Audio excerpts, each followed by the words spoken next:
الحمد لله رب العالمين، نحمده ونستعينه ونستغفره ونعوذ بالله من شرور أنفسنا وسيئات أعمالنا، من يهده الله فلا مضل له ومن يضلل فلا هادي له.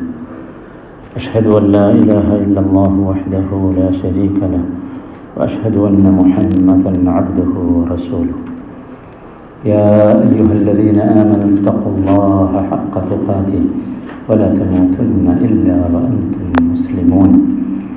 اللهم صل على محمد وعلى آل محمد كما صليت على إبراهيم وعلى آل إبراهيم، وبارك على محمد وعلى آل محمد كما باركت على إبراهيم وعلى آل إبراهيم إنك حميد مجيد. أما بعد، فإن خير الحديث كتاب الله، وخير الهدي هدي محمد صلى الله عليه وسلم، وشر الأمور محدثاتها، وكل محدثة بدعة، وكل بدعة ضلالة. أعوذ بالله من الشيطان الرجيم. إن الذي فرض عليك القرآن لرادك إلى معاد، قل ربي أعلم من جاء بالهدى ومن هو في ضلال مبين. സഹോദരങ്ങളെ, അല്ലാഹു സുബ്ഹാനഹു വ തആലയുടെ വിധിവിലക്കുകൾ ജീവിതത്തിൻ്റെ എല്ലാ ഭാഗങ്ങളിലും സൂക്ഷിച്ച് പാലിച്ച് അല്ലാഹുവിൻ്റെ മുഖറബുകളായ ദാസന്മാരായി തീരാൻ ആഗ്രഹിക്കുക, പരിശ്രമിക്കുക, പ്രവർത്തിക്കുക, പ്രാർത്ഥിക്കുക. അല്ലാഹു ആ സൗഭാഗ്യം നമുക്കെല്ലാവർക്കും നൽകുമാറാകട്ടെ. മുസ്ലിം ഉമ്മത്ത് പുതിയ ഒരു ഹിജ്റ വർഷത്തിലേക്ക് പ്രവേശിച്ചിരിക്കുകയാണ്. മുഹറം മാസത്തിൻ്റെ വരവ് നമ്മളെ അറിയിക്കുന്നത് അതാണ്. ഹിജ്റ വർഷം എന്നു തന്നെയാണ് നമ്മളെല്ലാവരും പേര് പറയാറ്, ചന്ദ്രവർഷം എന്നല്ല. അതുകൊണ്ട് തന്നെ ഈ വർഷത്തിലേക്ക് പ്രവേശിക്കുമ്പോൾ നമ്മുടെ ചിന്തയിലേക്ക് ഓടി വരുന്നത് നബി തിരുമേനി സല്ലല്ലാഹു അലൈഹി വസല്ലമയുടെ ഹിജ്റയാണ്. മക്കയിൽ നിന്ന്, ജനിച്ചു വളർന്ന മക്കയിൽ നിന്ന് ജീവിതത്തിൻ്റെ ഒട്ടുമുക്കാലും ഭാഗം കഴിഞ്ഞ ശേഷം നബി സല്ലല്ലാഹു അലൈഹി വസല്ലമ അന്ന് യസ്രിബ് എന്നു പേരുള്ള ഒരു പ്രദേശത്തേക്ക് അള്ളാഹുവിൻ്റെ കൽപ്പന അനുസരിച്ച് ഹിജ്റ പോയതാണ് യഥാർത്ഥത്തിൽ. ചരിത്രം നമുക്കറിയാം, ഞാനതിനെക്കുറിച്ചൊന്നും പറയുന്നില്ല. ഈ ഹിജ്റയിൽ നിന്ന് ഒരുപാട് കാര്യങ്ങൾ നാം നമ്മുടെ ജീവിതത്തിലേക്ക് പകർത്തേണ്ടതുണ്ട്. ഹിജ്റ നമുക്കറിയാം മുസ്ലിം ഉമ്മത്തിന് വലിയ ഒരു ആശ്വാസവും സമാധാനവുമായിരുന്നു, വല്ലാത്തൊരു വിജയമായിരുന്നു. പലതരത്തിലുള്ള കുടുക്കുകളിൽ നിന്നും, പ്രതിസന്ധികളിൽ നിന്നും, പ്രയാസങ്ങളിൽ നിന്നും, ആ മക്കയുടെ വല്ലാത്ത ഒരവസ്ഥയിൽ നിന്ന് വിശാലമായ സമാധാനത്തിൻ്റെയും സന്തോഷത്തിൻ്റെയും വിശാലതയുടെയും യസ്രിബിൽ എത്തി എന്നത് യഥാർത്ഥത്തിൽ വലിയ ഒരു സംഭവമായിരുന്നു. അതുകൊണ്ട് തന്നെ ഇതിൽ നിന്നൊരുപാട് കാര്യങ്ങൾ നാം മനസ്സിലാക്കിയെടുക്കേണ്ടതുണ്ട്. എങ്കിൽ മാത്രമേ നമുക്ക് ഇനി അങ്ങോട്ടുള്ള നമ്മുടെ ജീവിതത്തിൽ മുമ്പോട്ട് പോകാൻ സാധിക്കുകയുള്ളൂ. നമുക്കൊക്കെ ജീവിതത്തിൽ അതിശക്തമായ രൂപത്തിൽ മുമ്പോട്ട് പോകാനുള്ള ഇന്ധനം ആവശ്യമാണ്. ആ ഇന്ധനം ലഭിക്കേണ്ടത് ഇത്തരത്തിലുള്ള ചരിത്ര സംഭവങ്ങളിൽ നിന്ന് പാഠം ഉൾക്കൊണ്ടുകൊണ്ടായിരിക്കണം. ഹിജ്റ നമ്മെ പഠിപ്പിക്കുന്ന ഒന്നാമത്തെ പാഠം ആത്മാർപ്പണമാണ്, സാക്രിഫൈസിങ്. നമുക്ക് നമ്മുടെ ജീവിതത്തിൽ വലുതാണ്, പ്രധാനപ്പെട്ടതാണ്, സുഖമുള്ളതാണ് എന്ന് കരുതുന്ന പലതും നമ്മുടെ വിശ്വാസത്തിൻ്റെ സംരക്ഷണത്തിന് വേണ്ടി, നമ്മുടെ പാരത്രികമായ യഥാർത്ഥ ജീവിതത്തിൻ്റെ സുഖത്തിന് വേണ്ടി കുരുതി കൊടുക്കേണ്ടി വരും. നോക്കൂ, നബി സല്ലല്ലാഹു അലൈഹി വസല്ലമ മക്കയിൽ നിന്ന് പോയത് സന്തോഷത്തോടു കൂടിയായിരുന്നില്ല, ഇഷ്ടത്തോടു കൂടിയായിരുന്നില്ല.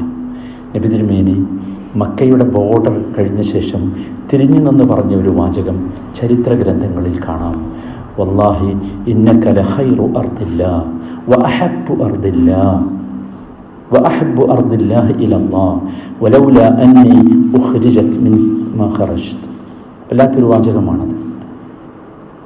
മക്കയെ സംബോധന ചെയ്തുകൊണ്ട് നബി പറയുകയാണ്, അള്ളാഹുവാണ് സത്യം, മക്ക എനിക്ക് ഭൂമിയിൽ ഏറ്റവും ഇഷ്ടപ്പെട്ട സ്ഥലമാണ്, ഏറ്റവും നല്ല പ്രദേശമാണ്, അള്ളാഹുവിനും ഏറ്റവും തൃപ്തിപ്പെട്ട പ്രദേശമാണ്. വലൗലാ അന്നി ഉഖ്രിജ്തു മിൻ, മക്ക മക്കയോട് പറയുകയാണ്, മക്ക, നിന്നിൽ നിന്ന് ഞാൻ ഈ രൂപത്തിൽ ബഹിഷ്കൃതനാക്കപ്പെട്ടിട്ടില്ലായിരുന്നെങ്കിൽ മാ ഖറജ്തു, ഞാൻ പോകുമായിരുന്നില്ല. അഥവാ നബി തിരുമേനിക്ക് പോകാൻ ഇഷ്ടമുണ്ടായിരുന്നില്ല എന്നർത്ഥം. എന്നിട്ടും പോയി.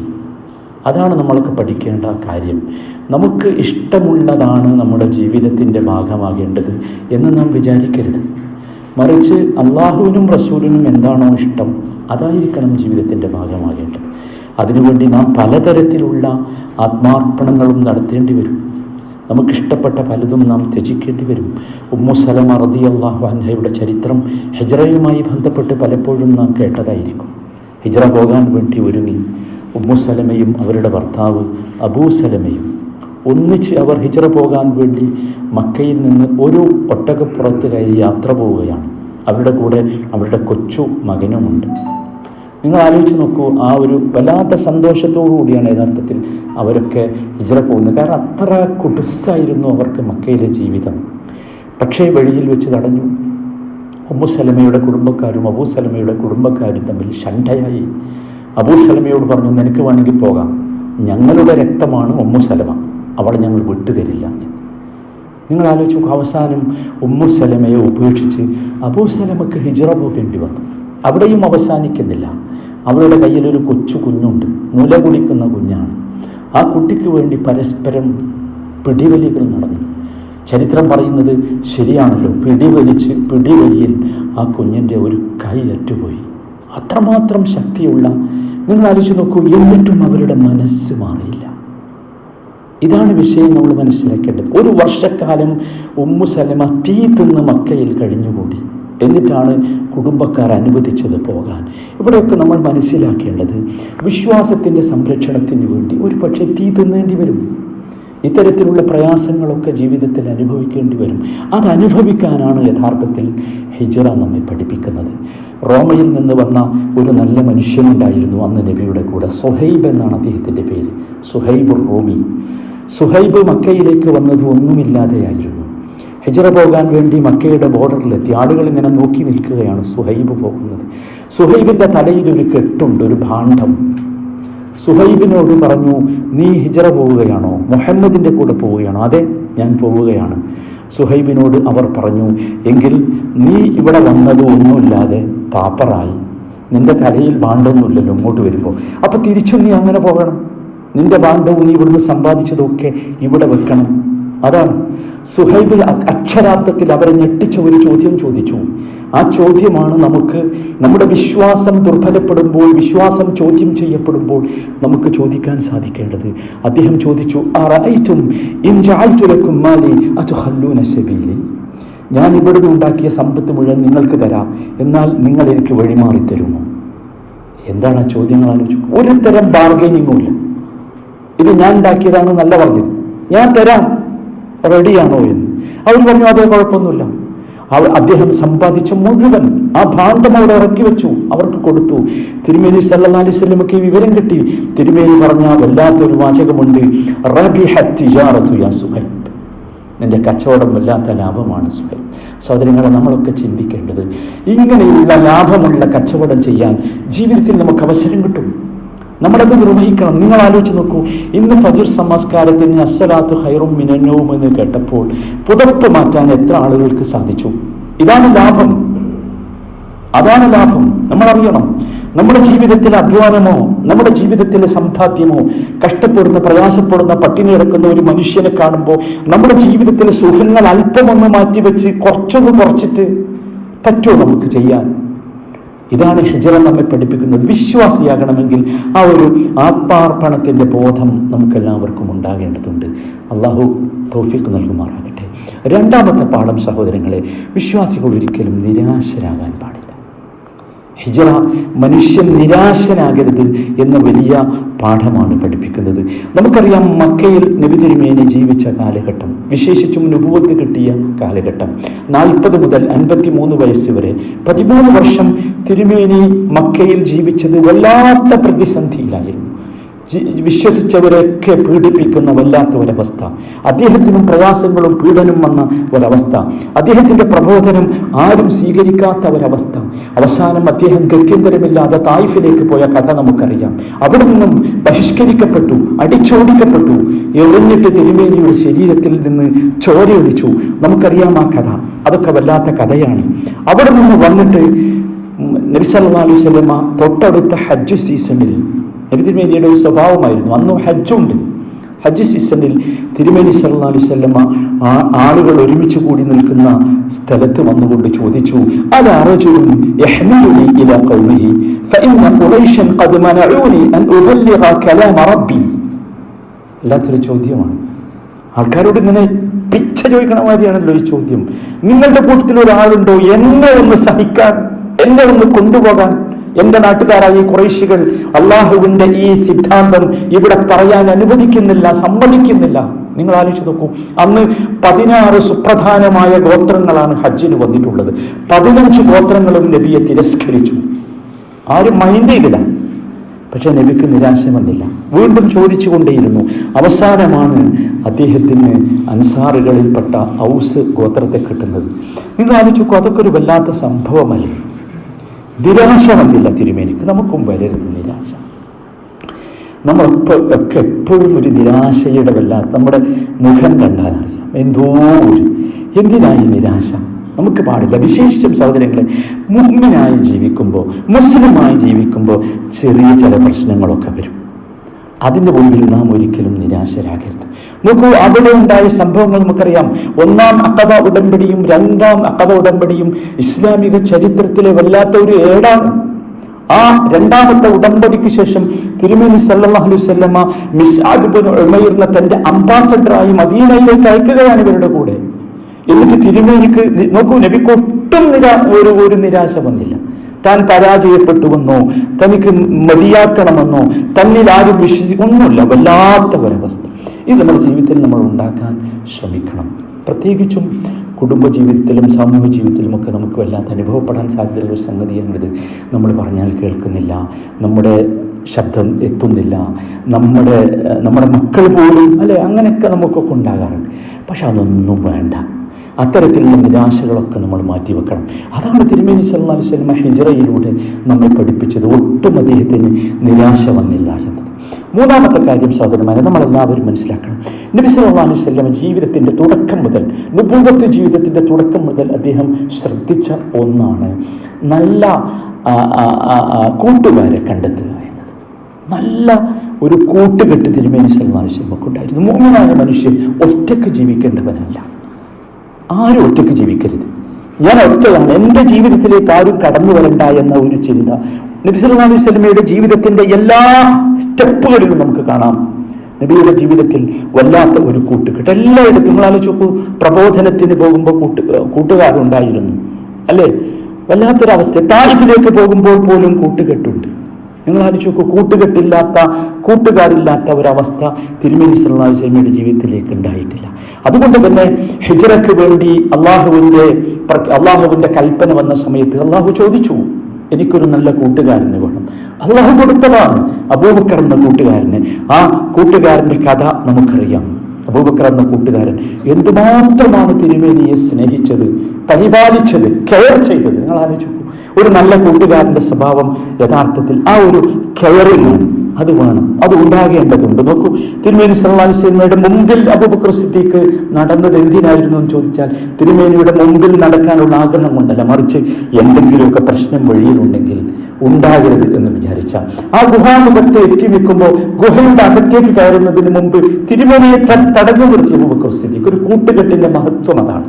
അത്തരത്തിലുള്ള ഒരു ഫ്രണ്ട്ഷിപ്പ് ഉണ്ടാക്കാനും നമ്മൾ ശ്രമിക്കണം. നമ്മുടെ മക്കൾക്കൊക്കെ അത് ഉണ്ടാകണം. തടഞ്ഞു നിർത്തി, എന്നിട്ട് പറഞ്ഞു, നിൽക്ക്, ഞാനൊന്ന് കയറട്ടെ. കയറി അവിടെയുള്ള എല്ലാ ഓട്ടകളും അടച്ച ശേഷമാണ് തിരുമേനിയെ കയറ്റിയത്. എന്താ പ്രശ്നം? ഇതാണ് ഒരു നല്ല സഹവർത്തിത്വത്തിന്റെ, കൂട്ടുകെട്ടിന്റെ സവിശേഷത. ഈ കൂട്ടുകെട്ട് നമ്മളെല്ലാവരും ആഗ്രഹിക്കണം. നോക്കൂ, എപ്പോഴും നമ്മൾ നബി സല്ലല്ലാഹു അലൈഹി വസല്ലം ഒരു വാചകം നമ്മൾ മറന്നു പോകരുത്. അശ്ശൈത്താനു മഅൽ വാഹിദ് വഹുവ മിനൽ ഇത്നൈനി അബ്അദ്. ശൈത്താൻ ഉണ്ടാകുക ഒറ്റപ്പെട്ട് നിൽക്കണമല്ലോ.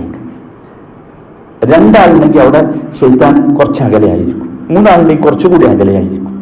അതുകൊണ്ട് നല്ല കൂട്ടുകെട്ടിനെ കുറിച്ചുള്ള ചിന്ത. നമുക്ക് ഖുർആൻ പറഞ്ഞൊരു വാചകമുണ്ട്, വല്ലദീ ജാഅ ബിസ്സിദ്ഖി വസദ്ദഖ ബിഹി. വല്ലദീ ജാഅ ബിസ്സിദ്ഖി, സത്യവുമായി വന്നവൻ, വസദ്ദഖ ബിഹി, ആ സത്യത്തെ സത്യപ്പെടുത്തിയവൻ. മുഫസ്സിറുകളൊക്കെ പറഞ്ഞത് കാണാം, സദ്ദഖ ബിഹി എന്ന സത്യപ്പെടുത്തിയവൻ അബൂബക്കർ സിദ്ദീഖ് റളിയല്ലാഹു അൻഹു ആണ്. ആ കൂട്ടുകെട്ടിന്റെ മഹത്വം അതായിരുന്നു. അത്തരത്തിലുള്ള കൂട്ടുകെട്ടുകൾ ജീവിതത്തിൽ ഉണ്ടാക്കാൻ നമ്മളെല്ലാവരും ആഗ്രഹിക്കണം. ആ ഒരു രീതിയാണ് നമുക്കെല്ലാവർക്കും ഉണ്ടാകേണ്ടത്. നോക്കൂ, അദ്ദേഹം ആ ഹിജ്റയുടെ ഘട്ടത്തിൽ അദ്ദേഹം അനുഭവിച്ച, അബൂബക്കർ സിദ്ദീഖ് അനുഭവിച്ച മാനസികവും ശാരീരികവുമായ പ്രയാസം നമുക്കെല്ലാവർക്കും അറിയാം. അതൊരു വല്ലാത്തതായിരുന്നു. അത് ആ കൂട്ടുകെട്ടിന്റെ മഹത്വമായി. ഈ കൂട്ടുകെട്ടാണ് ഇസ്ലാമിക സമൂഹത്തിന്റെ സവിശേഷത. ഇന്നമൽ മുഅ്മിനൂന ഇഖ്വത്തുൻ എന്ന് പറഞ്ഞല്ലോ, ആ ഇഖ്വത്ത് ഈ കൂട്ടുകെട്ടാണ്. നമ്മൾ വിചാരിക്കരുത് നമ്മുടെ ഉമ്മാന്റെ ഉദരത്തിൽ നിന്ന് വന്നവൻ മാത്രമാണ് നമ്മുടെ സഹോദരനെന്നോ സഹോദരിയെന്നോ വിചാരിക്കുന്ന ഒരവസ്ഥയിൽ നിന്ന് നമ്മൾ മാറേണ്ടതുണ്ട്. അതാണ് വളരെ പ്രധാനപ്പെട്ട മൂന്നാമത്തെ പാഠം. നാലാമത്തെ പാഠം, സഹോദരന്മാരെ, നമ്മുടെ ജീവിതത്തിൽ മുഴുവൻ കാര്യങ്ങളും നമ്മൾ പ്ലാൻ ചെയ്യണം. പ്ലാനും പദ്ധതികളും ഉണ്ടാകണം. എടുത്തു ചാടരുത് ആരും. എടുത്തുചാട്ടക്കാർ നമ്മുടെ സമൂഹത്തിൽ ധാരാളമാണ്, നമുക്കറിയാം. എല്ലാ വിഷയത്തിലും എന്തൊക്കെ പ്രതിസന്ധികളാണ് ഈ എടുത്തുചാട്ടക്കാരുണ്ടാക്കുന്നതെന്ന് ശ്രദ്ധിച്ചു നോക്കൂ. രാഷ്ട്രീയമായും സാമൂഹ്യമായും മതപരമായും ഒക്കെ എല്ലാ വിഷയങ്ങളിലും. ഞാൻ ഉദാഹരണം പറയാതെ തന്നെ നിങ്ങളുടെ മനസ്സിൽ ഒരുപാട് ഉദാഹരണങ്ങൾ വരുന്നുണ്ടാകും. അതല്ല വേണ്ടത്. നമ്മൾ എല്ലാത്തിനും ഒരു പ്ലാൻ ചെയ്യണം, ഒരു പദ്ധതി നമുക്കുണ്ടാക്കണം. അതിനൊരു ടൈം ലിമിറ്റ് ഉണ്ടാകണം, സമയം ക്രമമുണ്ടാകണം. അത് വെച്ചായിരിക്കണം. നോക്കൂ, നബി സല്ലല്ലാഹു അലൈഹി വസല്ലം ഹിജ്റ പോകാൻ തീരുമാനിച്ച സന്ദർഭം അബൂബക്കർ സിദ്ദീഖിനോട് ഹിജ്റയെ കുറിച്ച് ഒന്ന് പറഞ്ഞു. നബി അബൂബക്കർ സിദ്ദീഖ് അപ്പോൾ തന്നെ പോകാൻ തയ്യാറാണ്. പക്ഷെ നബി പറഞ്ഞു, നിൽക്കട്ടെ, എനിക്ക് ഒരു ഓർഡറും കൂടി കിട്ടാനുണ്ട്. അപ്പൊ ആ ഓർഡർ വരുന്ന അത്രയും സമയം, അതൊരു 4 മാസമായിരുന്നു. ആ 4 മാസം അബൂബക്കർ സിദ്ദീഖ് റളിയല്ലാഹു അൻഹു പ്ലാൻ ചെയ്യുകയായിരുന്നു, ഒരുങ്ങുകയായിരുന്നു. അത്ഭുതപ്പെടും ആ ഒരുക്കത്തെ കുറിച്ച് നമ്മൾ കേട്ടാൽ. അവർക്ക് യാത്ര ചെയ്യാനുള്ള ഒട്ടകത്തെ വാങ്ങി അതിന് ആ 4 മാസം നല്ല തീറ്റ കൊടുത്ത് അതിനെ കൊഴുപ്പിച്ചു, പഠിപ്പിച്ചു. എന്താ, ഒരുപാട് ദൂരം യാത്ര ചെയ്യാൻ. നിങ്ങൾ ആലോചിച്ചു എന്തുമാത്രം രസകരമാണ് ആ പ്ലാൻ എന്ന്. ആയിഷ റളിയല്ലാഹു അൻഹ സ്ത്രീ സമൂഹം ആ രംഗത്ത് നടത്തിയത് ഒക്കെ പറയുന്നുണ്ട്, നമുക്കറിയാം. അത് അസ്മാ റളിയല്ലാഹു അൻഹ നടത്തിയ വല്ലാത്ത പ്രവർത്തനം, ലാത്തുൻ നികാഖൈൻ എന്ന് ചരിത്രം അവരെ വിളിച്ചത് ആ ഹിജ്റയുടെ സന്ദർഭത്തിൽ അവർ നടത്തിയൊരു വലിയ പ്രവർത്തനമായിരുന്നു. ഭക്ഷണം കൊണ്ടുപോകാൻ കെട്ടാൻ ഒരു കയറില്ലാത്തപ്പോ സ്വന്തം പാവാടയുടെ കയർ വലിച്ചൂരി അത് 2 കഷ്ണമാക്കി അതുകൊണ്ട് കിട്ടി. നോക്കൂ, ഇന്നും നമ്മൾ അവരെ വിളിക്കുന്നത് അതുനിക്കാക്കൈൻ. ഇതൊക്കെ വല്ലാത്ത ഒരു ചരിത്രമാണ്. അബ്ദുല്ലാഹ് ഇബ്നു അബീ ബക്കർ എന്ന ചെറിയ കുട്ടിയെ കുറിച്ച് നിങ്ങൾക്കറിയില്ല. അന്നത്തെ ചെറിയ കുട്ടിയാണ് അബ്ദുള്ള വല്ലാത്തൊരു അത്ഭുത കുട്ടിയായിരുന്നു. കുട്ടികൾ പോലും ആ രീതിയിൽ അബൂബക്കർ സിദ്ദീഖ് അത് പ്ലാൻ ചെയ്തു. ഈ ചെറിയ മോൻ നബി സല്ലല്ലാഹു അലൈഹി വസല്ലമയുടെ അബൂബക്കർ സിദ്ദീഖും ഇരിക്കുന്ന ഗുഹയിൽ പോയിരിക്കും കുറേ നേരം. എന്നിട്ട് സുഹൂറിന്റെ സമയം, മത്താഴത്തിന്റെ സമയമാകുമ്പോൾ അവിടെ ഇറങ്ങിപ്പോരും. എന്നിട്ട് പകൽ സമയം മുഴുവൻ ഇവരുടെ ഇടയിൽ ഇങ്ങനെ നടക്കും. എന്താണ് അവരെ പ്ലാൻ എന്നറിയാൻ വേണ്ടി. ആ പ്ലാൻ മുഴുവൻ രാത്രി അവിടെ ചെന്നിട്ട് ഇവർക്ക് പറഞ്ഞു കൊടുക്കും. നിങ്ങൾ അജുക്ക് എന്ത് രസകരമാണ്. എല്ലാവർക്കും ഉണ്ട്. കുട്ടികൾ വിചാരിക്കുന്നത് ഞങ്ങൾക്കൊന്നും ചെയ്യാനില്ല, എല്ലാവർക്കും ചെയ്യാനുണ്ട്. അതാണ് യഥാർത്ഥത്തിൽ അബൂബക്കർ സിദ്ദീഖ് റളിയല്ലാഹു അൻഹു ഒരു ആട്ടിടയൻ ഉണ്ടായിരുന്നു, ആമിർ എന്ന് പറഞ്ഞ ഒരു ആട്ടിടയൻ. അത് വല്ലാത്ത ആട്ടിടയനായിരുന്നു. വല്ലാത്ത ആട്ടിടയൻ. ഈ ഭക്ഷണവും കൊണ്ടുപോകുന്ന വഴിയുണ്ട്, അവർക്ക് ഭക്ഷണം കൊണ്ടുപോകുന്ന വഴിയിലുള്ള കാലടിപ്പാടുകൾ മാഞ്ഞു പോകാൻ വേണ്ടി ഈ ആട്ടിടയൻ ആടിനെയും കൊണ്ടുപോകുമായിരുന്നു ആ വഴിയിലൂടെ. നിങ്ങൾ ആലോചിക്കൂ, എല്ലാവരും നമ്മൾ മനസ്സിലാക്കേണ്ടത് സമൂഹത്തിൽ ആരെയും നമ്മൾ ചെറുതാക്കണ്ട, ഒഴിവാക്കണ്ട. എല്ലാവർക്കും ഓരോരുത്തരുടേതായ റോള് നിർവഹിക്കാനുണ്ട്. ആ റോള് എല്ലാവരും നിർവഹിക്കണം. അതാണ് യഥാർത്ഥത്തിൽ ഹിജ്റ നമ്മളെ പഠിപ്പിച്ചിട്ടുള്ളത്. ആ ഒരു പാഠം നമ്മൾ എപ്പോഴും ജീവിതത്തിൽ ഉൾക്കൊള്ളുവാൻ നമുക്ക് എല്ലാവർക്കും സാധിക്കണം, ശ്രമിക്കണം. അപ്പോൾ മാത്രമേ യഥാർത്ഥത്തിൽ നാം ആയിത്തീരുകയുള്ളൂ. അല്ലാഹു സുബ്ഹാനഹു വ തആല ഇങ്ങനെ എല്ലാത്തിൽ നിന്നും, എല്ലാ സംഭവങ്ങളിൽ നിന്നും പാഠം ഉൾക്കൊണ്ട് അള്ളാഹു ഇഷ്ടപ്പെടുന്ന മുഖർറബുകളായ ദാസന്മാരായി അവനെ കണ്ടുമുട്ടാനുള്ള സൗഭാഗ്യം നമുക്കെല്ലാവർക്കും നൽകുമാറാകട്ടെ.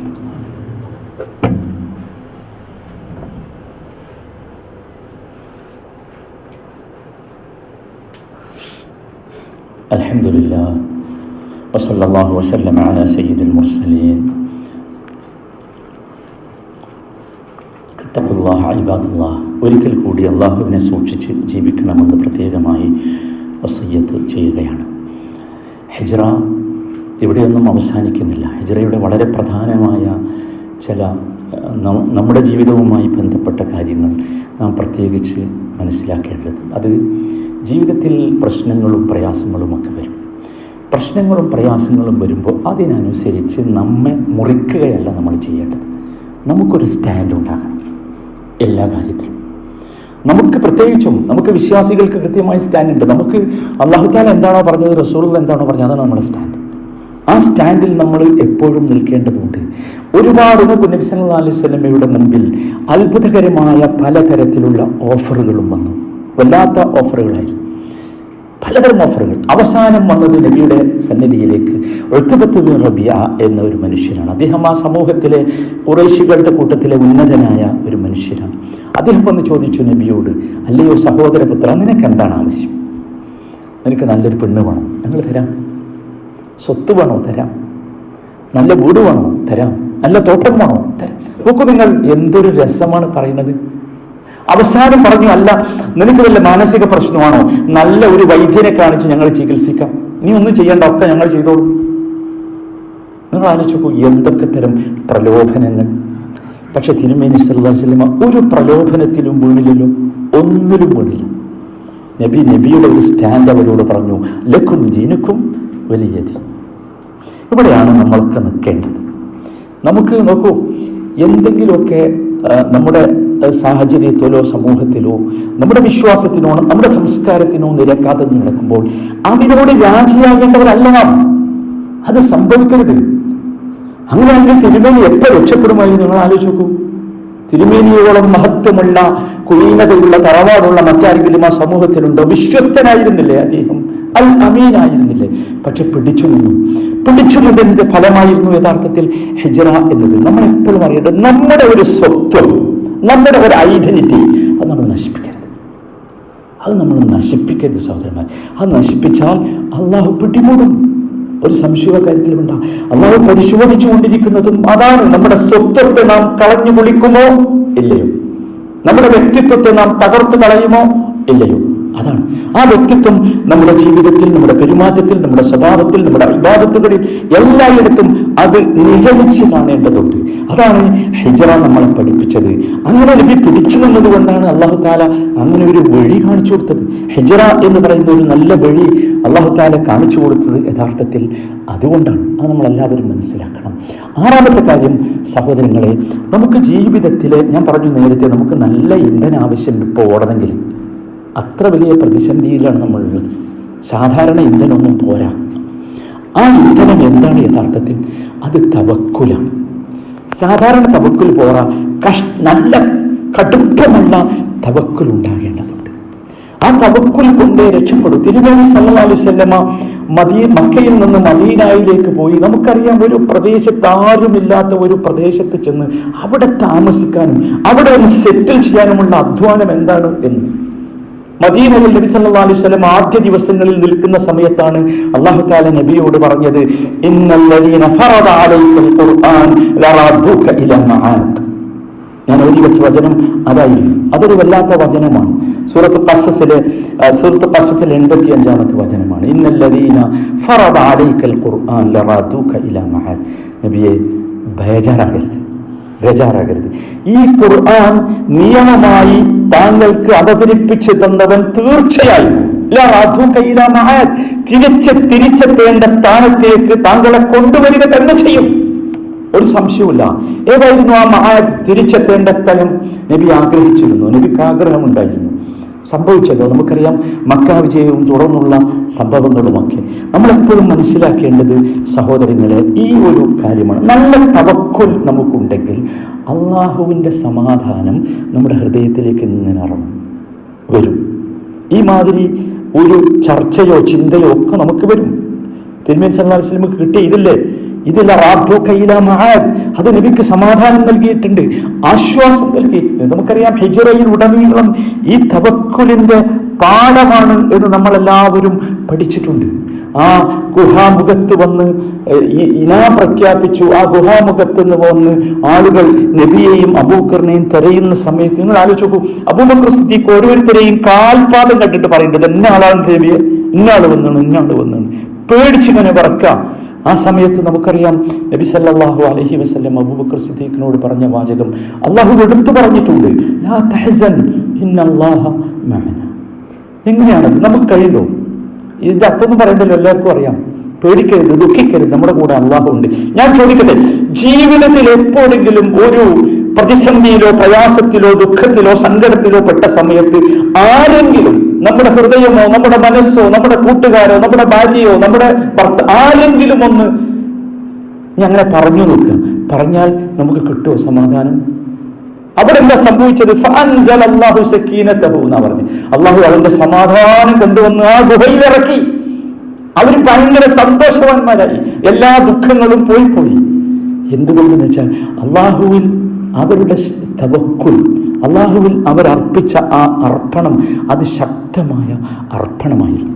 ആ അർപ്പണമാണ്, ആ തവക്കുലാണ് സഹോദരന്മാരെ നമ്മളെല്ലാവരും നേടിയെടുക്കേണ്ടത്. ആ തവക്കുലാണ് നമുക്ക്. നോക്കൂ, ആ യാത്രയിൽ നിരന്തരം റസൂലിന്റെയും അബൂബക്കർ സിദ്ദീഖിന്റെയും തവക്കുലിനെ അല്ലാഹു തആല പരിശോധിച്ചത് നമുക്ക് കാണാൻ സാധിക്കും. സുറാഖത്ത് ബിൻ മാലിക്, ചരിത്രം രസകരമാണ്. അവൻ കണ്ടുപിടിച്ചു ഇരുന്ന സ്ഥലം നോക്കത്തായ ദൂരത്തായി, പിടിക്കുമെന്ന് ഉറപ്പായി. അവിടെയും അബൂബക്കർ സിദ്ദീഖ് പേടിക്കുകയാണ്. അവിടെയും റസൂലുള്ളാഹി പറഞ്ഞു, ലാ തഹ്സൻ ഇന്നല്ലാഹ മഅനാ, പേടിക്കണ്ട, നമ്മളെ കൂടെ അല്ലാഹുണ്ട്, അല്ലാഹ് നമ്മുടെ കൂടെ ഉണ്ട്, അല്ലാഹ് നമുക്കുണ്ട്. ഇവർക്കാർക്കുമില്ലല്ലോ അത്, പിന്നെ നമ്മളെന്തിനാ പേടിക്കുന്നത്? ഇവർക്കാർക്കും ഇല്ലാത്ത അല്ലാഹ് നമുക്കുണ്ട്. ആ അല്ലാഹു നമ്മളെ സഹായിക്കും, നമുക്ക് ശക്തി നൽകും, നമുക്ക് കരുത്ത് നൽകും എന്ന ചിന്ത സഹോദരങ്ങളെ നമുക്കുണ്ടാകണം. അതാണ് ഏറ്റവും പ്രധാനമായത്. ഞാൻ അവസാനിപ്പിക്കുന്നു. അവസാനമായി സഹോദരങ്ങളെ, ഹിജ്റ എന്ന പദത്തിന്റെ അർത്ഥം യഥാർത്ഥത്തിൽ യാത്ര എന്നല്ല, ഉപേക്ഷിക്കുക എന്നാണ്. എന്താണ് ഹിജ്റ? നമ്മൾ അറിയണം. ഹിജ്റ, നമുക്കൊക്കെ ഹിജ്റ പോകണം. എവിടുക്കാ പോകേണ്ടത്? നമ്മളൊക്കെ ഇവിടെ ജനിച്ചവർ, ഇവിടെ തന്നെ താമസിക്കും, ഇവിടെ തന്നെ വളരും, ഇവിടെ തന്നെ മരിക്കും. കാരണം ഇത് നമ്മുടെ നാടാണ്, നമ്മുടെ ഭൂമിയാണ്. നമ്മൾ ഏത് രാജ്യത്തും ഹിജ്റ പോകാൻ റെഡിയല്ല. നമുക്ക് പോകേണ്ട ആവശ്യമില്ല. ഇത്ര മനോഹരമായ ഒരു നാടോ പ്രദേശമോ ലോകത്ത് എവിടെയില്ല. അതുകൊണ്ട് തന്നെ പോകണ്ടെന്ന് പറഞ്ഞു. ഇത്ര നല്ല ഒരു സ്വസ്ഥതയും സമാധാനവും സ്വാതന്ത്ര്യവും സന്തോഷവും ഒന്നുമുള്ള ഒരു പ്രദേശം ലോകത്ത് എവിടെയില്ല. നിങ്ങൾ ലോകത്തിന്റെ മാപ്പ് എടുത്തിട്ട് ഇങ്ങനെ ഒന്ന് പരിശോധിച്ച് നോക്കി, ഏത് നാട്ടിലാണ് പോകാൻ പറ്റുക? എവിടേക്കും ഇന്ത്യയിൽ ജീവിച്ചൊരു മനുഷ്യന് എവിടെയും പോകാൻ പറ്റില്ല, സംശയമില്ല. ഹിജ്റ യഥാർത്ഥത്തിൽ അതല്ല. നമ്മളൊക്കെ മനസ്സിലാക്കേണ്ട ഹിജ്റ എന്താണെന്ന് വെച്ചാൽ, അള്ളാഹുവിനും റസൂലിനും തൃപ്തിയില്ലാത്ത എല്ലാ കാര്യങ്ങളിൽ നിന്നും നമ്മൾ ഹിജ്റ പോകണം. അതാണ് ഹിജ്റ. ആ ഹിജ്റയാണ് നമ്മൾ യഥാർത്ഥത്തിൽ ഈ ഹിജ്റയെ കുറിച്ച് സംസാരിക്കുമ്പോൾ നമ്മുടെ മനസ്സിൽ ഉണ്ടാകേണ്ടത്. അള്ളാഹു തൗഫീഖ് നൽകുമാറാകട്ടെ. അള്ളാഹു ഇഷ്ടപ്പെട്ടതിലേക്ക് എത്തണം, റസൂലുള്ളാഹി ഇഷ്ടപ്പെട്ടതിലേക്ക് എത്തണം. സഹോദരങ്ങളെ, മുഹറം മാസം നമുക്കറിയാം, ഒരുപാട് ചരിത്രമുള്ള മാസമാണ് മുഹറം.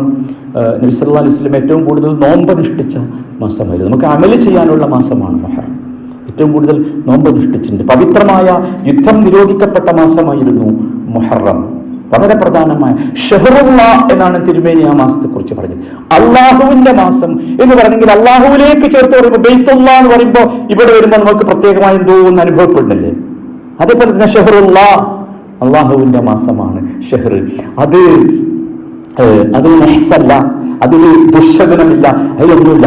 ഷഹറുള്ള മുഹറം ഏറ്റവും പ്രധാനപ്പെട്ട മാസമാണ്. ആ മാസത്തിൽ നമ്മൾ കൂടുതൽ അമലുകൾ ചെയ്യണം. വിശേഷിച്ചും മുഹറം 9-ലെയും 10-ലെയും നോമ്പ് ഞാൻ ഓർമ്മിപ്പിക്കുക മാത്രം ചെയ്യുകയാണ്. നിങ്ങൾക്ക് എല്ലാവർക്കും അറിയാം, നബി സല്ലല്ലാഹു അലൈഹി വസല്ലം വളരെ പ്രധാനപ്പെട്ട നോമ്പ് എന്ന് പറഞ്ഞതാണ് 10ാമത്തെ നോമ്പിനെ കുറിച്ച് നബി പറഞ്ഞത്, യുകഫിറു സനതൽ മാദിയ, കഴിഞ്ഞുപോയ ഒരു വർഷത്തെ പാപങ്ങൾ മായ്ച്ചു കളയാൻ മാത്രം ശക്തിയുള്ളതാണ് ആ മാസം. അതുകൊണ്ട് അങ്ങനെയാണ് ഈ ദിവസങ്ങളിൽ നാം കഴിഞ്ഞുകൂടേണ്ടത്.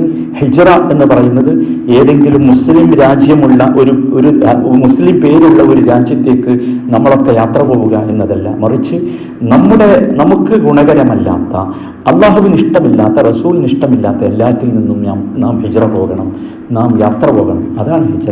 ആ ഹിജ്റയാണ് നമ്മളെല്ലാവരും അനുഷ്ഠിക്കേണ്ടത്. അപ്പോൾ മാത്രമേ അള്ളാഹു ഇഷ്ടപ്പെടുന്നവരായി നാം മാറുകയുള്ളൂ. അള്ളാഹു അക്കൂട്ടത്തിൽ നമ്മയൊക്കെ ഉൾപ്പെടുത്തി അനുഗ്രഹിക്കുമാറാകട്ടെ. റഹ്മുർ റഹീമിനായ റബ്ബേ, എല്ലാവിധ മാറാവ്യാധികളിൽ നിന്നും രോഗങ്ങളിൽ നിന്നും ഞങ്ങളെയും ഈ സമൂഹത്തെയും നീ കാത്തുരക്ഷിക്കണമേ. റഹ്മുർ-റഹീമീനായ റബ്ബേ, മനുഷ്യ സമൂഹം വല്ലാത്ത പ്രതിസന്ധിയിലും പ്രയാസത്തിലുമാണ് റബ്ബേ. എല്ലാ നിലക്കുമുള്ള പ്രതിസന്ധികൾ അനുഭവിച്ചു കൊണ്ടിരിക്കുന്നു. അല്ലാഹുവേ, നിൻ്റെ വലുപ്പം എല്ലാവരും മനസ്സിലാക്കി കഴിഞ്ഞു റബ്ബേ. നിൻ്റെ മഹത്വം എല്ലാവരും അറിഞ്ഞു കഴിഞ്ഞു റബ്ബേ. എല്ലാവരും നിന്നിലേക്ക് മടങ്ങാൻ തയ്യാറാണ് റബ്ബേ. അതുകൊണ്ട് റബ്ബേ, ഈ മഹാമാരിയിൽ നിന്ന് ഞങ്ങളെ നീ രക്ഷപ്പെടുത്തണമേ. ഈ മഹാമാരി ഞങ്ങളിൽ നിന്ന് നീ ഉയർത്തിക്കളയണമേ. റഹ്മുർ-റഹീമീനായ റബ്ബേ, ഈ ലോകത്തിന് അടിമപ്പെട്ട് കഴിയുന്ന ഞങ്ങളുടെ എല്ലാ സഹോദരങ്ങൾക്കും സഹോദരികൾക്കും നീ ആശ്വാസവും സമാധാനവും നൽകണമേ. റഹ്മുർ-റഹീമീനായ റബ്ബേ, ഈ രോഗത്തിന് ഔഷധമായി നീ നിശ്ചയിച്ചിട്ടുള്ള ആ ഔഷധം കണ്ടുപിടിക്കുവാനും അത് ഉപയോഗിക്കുവാനുമുള്ള അനുഗ്രഹം ഞങ്ങൾക്ക് നീ നൽകണമേ. റഹ്മുർ-റഹീമീനായ റബ്ബേ, എല്ലാവിധ പ്രയാസങ്ങളും പ്രതിസന്ധികളും അനുഭവിക്കുന്ന ഒരു ഘട്ടത്തിലാണ് ഞങ്ങൾ ഹിജ്റയെക്കുറിച്ച് അനുസ്മരിച്ചത് റബ്ബേ. ഞങ്ങൾ പറഞ്ഞതൊക്കെ കേട്ട് മനസ്സിലാക്കുവാനും അത് ഉൾക്കൊള്ളുവാനും പറഞ്ഞ എനിക്കും കേൾക്കുന്ന എൻ്റെ സഹോദരങ്ങൾക്കും നീ തൗഫീഖ് നൽകണമേ.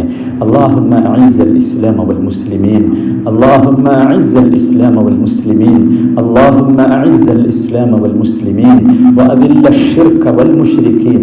اللهم اغفر للمؤمنين والمؤمنات والمسلمين والمسلمات الأحياء منهم والأموات إنك مجيب الدعوات يا قاضي الحاجات. ربنا ظلمنا أنفسنا وإن لم تغفر لنا وترحمنا لنكونن من الخاسرين. ربنا لا تزغ قلوبنا بعد إذ هديتنا وهب لنا من لدنك رحمة إنك أنت الوهاب. اللهم إنا نعوذ بك من البرص والجنون والجذام ومن سيء الأسقام. اللهم إنا نعوذ بك من البرص والجنون والجذام ومن سيء الأسقام. اللهم إنا نعوذ بك من البرص والجنون والجذام ومن سيء الأسقام. ربنا اغفر لنا ولوالدينا ورب ارحمهما كما ربيانا صغيرا. ربنا تقبل منا إنك أنت السميع العليم وتب علينا إنك أنت التواب الرحيم. توفنا مسلمين وألحقنا بالصالحين برحمتك يا أرحم الراحمين. وصلى الله وسلم على سيد المرسلين وعلى آله وصحبه أجمعين والحمد لله رب العالمين.